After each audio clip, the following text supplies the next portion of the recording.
Hello friends, today's lesson is about the definite article and a symbol called Wasla. Let's see how they work. And this is the alphabet, just as a reminder. So you may or may not be familiar with the definite article in Arabic. This is what it looks like.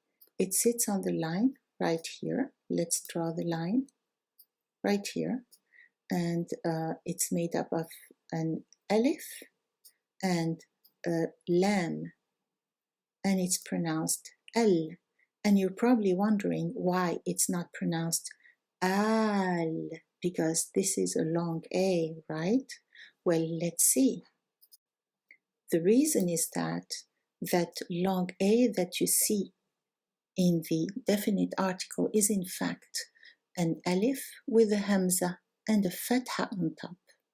So it's basically a Hamza followed by a vowel A, short A, and then the letter lam, al.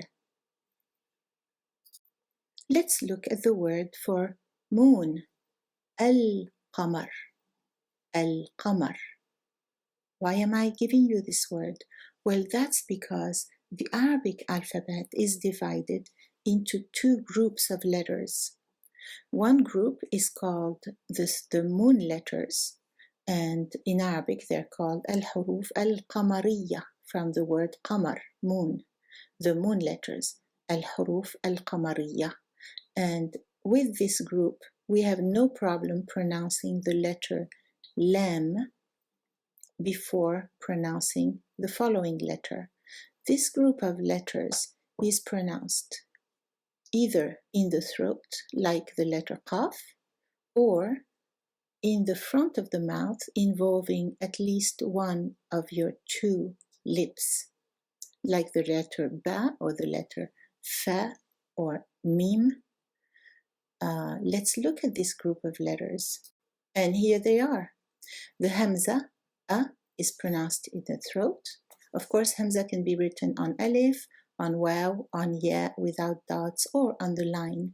We're just using this one representation here. And then the letter ba, it involves both lips. Jim is pronounced in the palate, but it falls in this group anyway. Ha is in the throat, kha is in the throat, ayn is in the throat, ghayn is in the throat, fa involves one lip, qaf is in the throat, kaf is in the throat, mim involves two lips, ha is in the throat, waw is in the mouth, involves both lips, and ya is palatal but still falls in this group of letters. So with this group of letters, because they are not pronounced in the neighborhood of the letter lam, which is a palatal letter, we have no problem saying al something. So we say al-huruf. The ha is one of these letters. It's in the throat. So ha is far enough from the lam that we can say l-ha, no problem. Al-huruf. And al-qamariyya, qaf, is also a moon letter. And here are some examples. Al-qamar, the moon. Al-Bahrain, the country,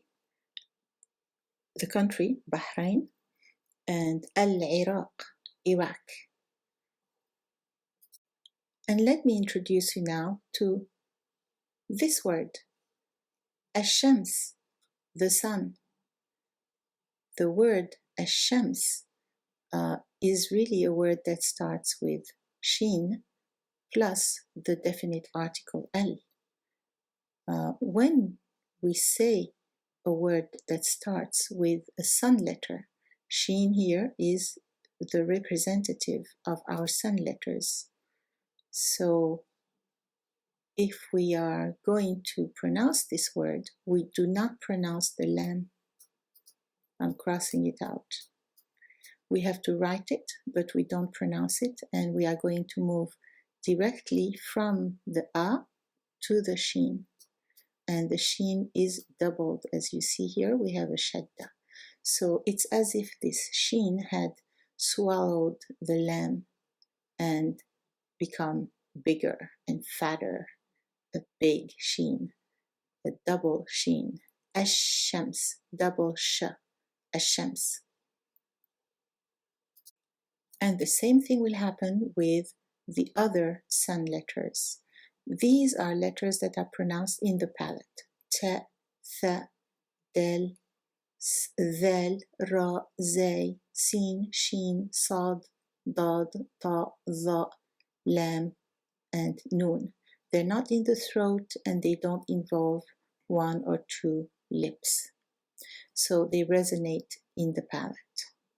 Let's look at some examples with these words. These words here. Can you read this? Try. So we said that because sheen is a sun letter, we don't pronounce the lam and we double the sheen. So ash-shams. Very good. Next word, same thing. We're not going to pronounce the lam and we're going to double the next letter. As-Sudan. Very good. And here, try this. Again, we're not pronouncing the lam and we are doubling the sad. As-Sin. Very good. As-Sin is China. When the definite article al is preceded by silence or a pause inside the sentence, we do pronounce the Hamza, and we don't have to write the Hamza and the Fatha in the definite article because we know when we see these two sticks at the beginning of a word that it's al, it's always going to be al. But we do pronounce this Hamza. We say al. However, if there is no pause before the al, before the definite article, then we are going to elide this Hamza, which means that we're not going to pronounce it. We will still write the alif. If the text is fully vocalized, we will see this symbol here called Wasla. Wasla is to connect, so it's like a connector, Wasla, which means that this Hamza here is not pronounced.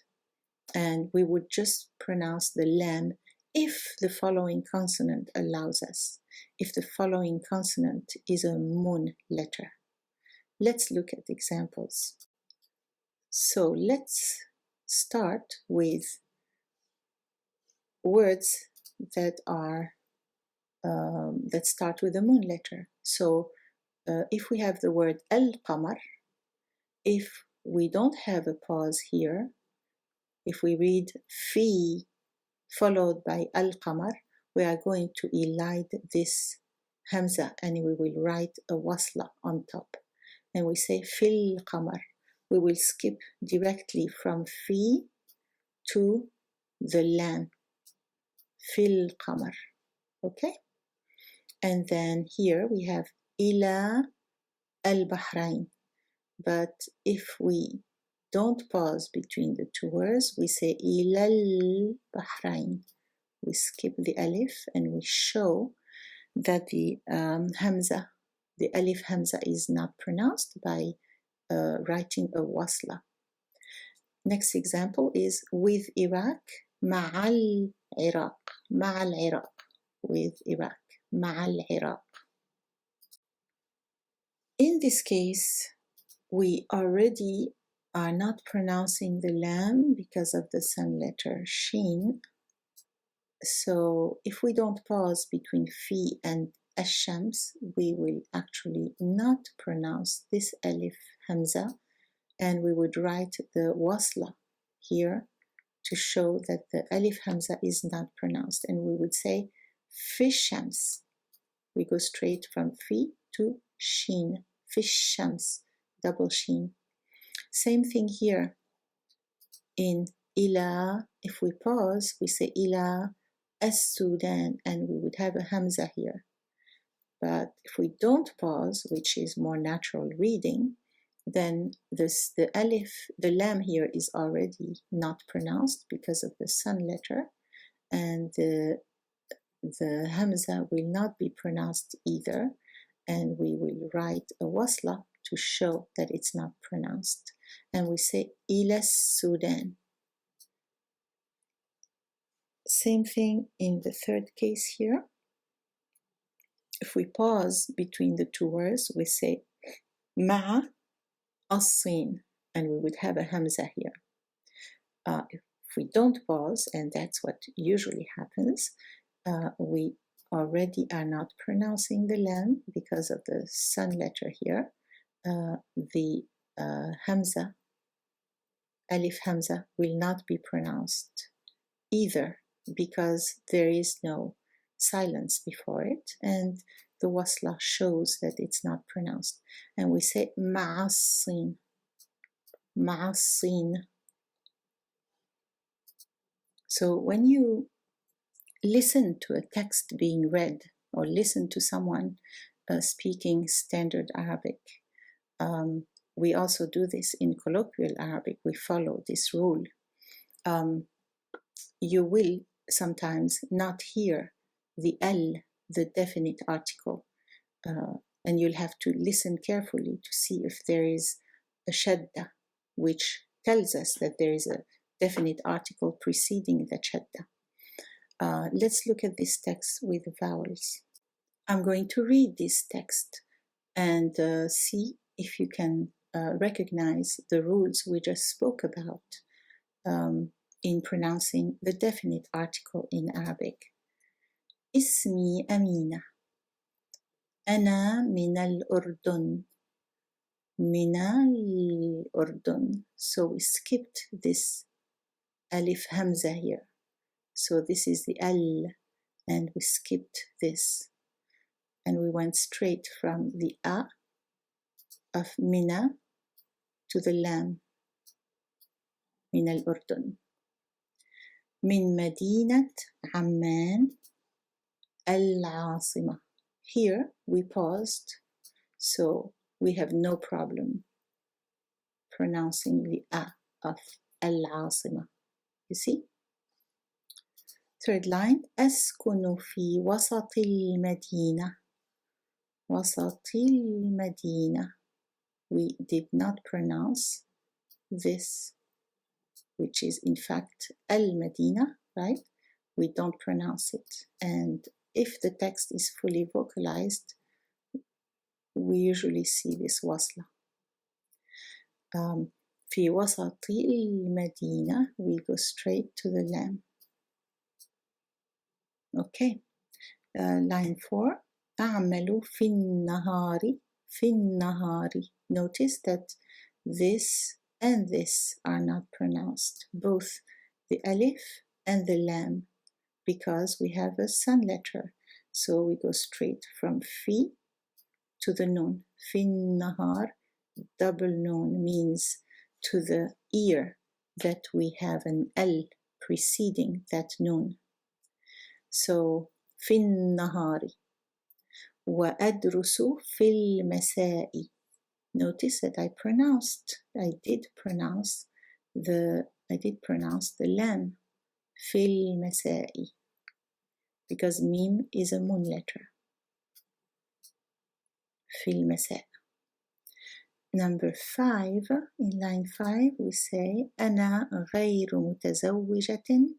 أنا عازبة. And we usually don't pronounce the final declension before a pause. So these two will not be pronounced. Let me read it again properly. أنا غير متزوجة. أنا عازبة. Click like if you liked this video. Continue studying. Click on the next video. Don't forget to subscribe and send to all your friends.